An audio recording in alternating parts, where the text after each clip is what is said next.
video, I'm going to break down the core 4 objects you'll hear about all the time: leads, accounts, contacts, and opportunities.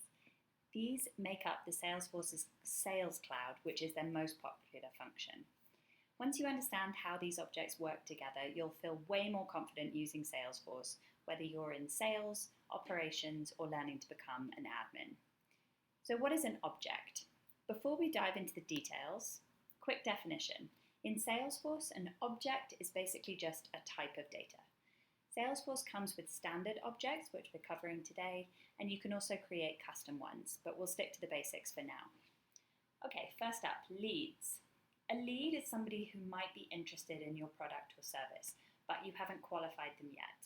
So think of somebody who downloads a free guide on your website or drops their business card at an event. You've got their information, but you're not sure yet if they're worth pursuing. The beauty of leads is that they let you capture and organize potential customers before cluttering up your main database of customers and deals. For this reason, leads are simplified records. They typically don't have loads of fields or related records, so they won't clog up your database. Typically, what you'll capture with leads is some information about them and their company, for example, their contact information, phone number, email, and company information, number of employees, annual revenue, etc.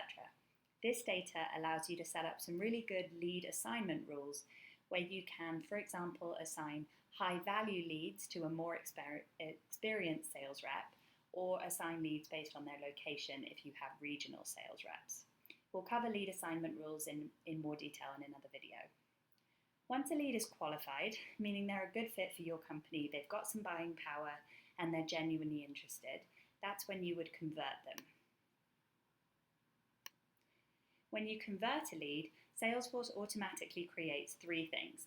First, an account, or you can connect a lead to an existing account in your database. A contact, which is the individual that you're speaking with, and an opportunity, which is the deal that you're making and negotiating with this customer. So first off, let's go to the account. An account is typically the company or organization that person works for. Accounts are the central parent object, and they typically have lots of related child objects like contacts, opportunities, cases, notes, etc. Next, you get the contact. So this is the individual person that you're speaking with. The one who filled out the form or picked up the phone or responded to your outreach campaign. A single account can have many contacts. Maybe you're talking to the head of IT and then later loop in someone from procurement. Both would be contacts under that account. Contacts are where you would also log activities like tasks, giving them a due date. You might want to log a phone call or an email, and you might want to log an event, for example, a demo that you did with that customer. It might be that your sales team chooses to integrate their Google calendars or their Outlook calendars into Salesforce, which would mean that all of their customer meetings would be automatically created and linked with the right leads or contacts. Okay, finally, let's go to the opportunity. An opportunity represents a potential sale or deal. So this is where you would track what you're selling by adding your product catalog in and then asking your sales reps to assign the right products to your opportunity so you can see what that deal is worth. Sales reps spend a lot of time in opportunities because that's where the money is. This is also what feeds into your pipeline and your forecast reports. So what they'll be typically doing is working through these stages. It starts out at prospecting, and then maybe at a later state you're doing a proposal, and then you're negotiating the deal. Maybe you're changing the products within that deal as you're moving forward. And as you move up these stages, the probability of the deal closing will also increase. This whole flow gives you a picture of who you're working with, what you're selling, and how things are progressing. Not every company uses leads.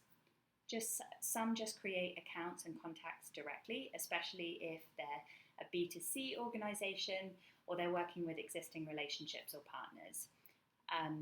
All of these objects I've mentioned, and all of the objects in general in Salesforce, are totally customizable, so you can change any of these field names, you can add automations, tailor it to your industry, or if you're an admin, you can set up validation rules to capture certain pieces of data, and then you can use all of these records to build good dashboards and reports and automations, which we'll go over in more detail in another video. Okay, that's the big picture. Leads are unqualified people, accounts are the companies, contacts are the people at those companies, and opportunities are the deals that you're working on. Once you've got that down, you're 99% ahead of most new users. Thank you for watching.